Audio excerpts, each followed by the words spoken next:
बातमी अहमदनगरची आहे। अहमदनगरच्या अकोले तालुक्यामध्ये दूध उत्पादकांनी आमरण उपोषणाला सुरुवात केलेली आहे। दूध दरासाठी त्यांनी हे उपोषण सुरू केले। दुधाला किमान 40 रुपये हमीभाव द्यावा अशी मागणी सुद्धा केली जाते।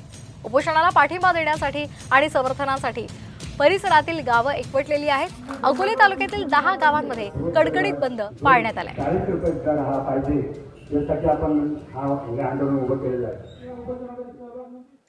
जवळजवळ सगळीच गावं बंद आहेत। सरकारला हा निर्वाडीचा आणि शेवटचा इशारा आहे। आमच्या दूध उत्पादक शेतकऱ्यांकडे जर तुम्ही दुर्लक्ष केलं याच्यापेक्षा उग्र रूप हे आंदोलन धारण करेल। कारण शेतकरी तुमच्याकडे काही भीक मागत नाहीत, कष्टाचं घामाचं दाब मागतोय। या उपोषणाला पाठिंबा म्हणून काल या ठिकाणी जवळपास 25 गावातील 2000 पेक्षा जास्त दूध उत्पादक शेतकरी एकत्र आले होते।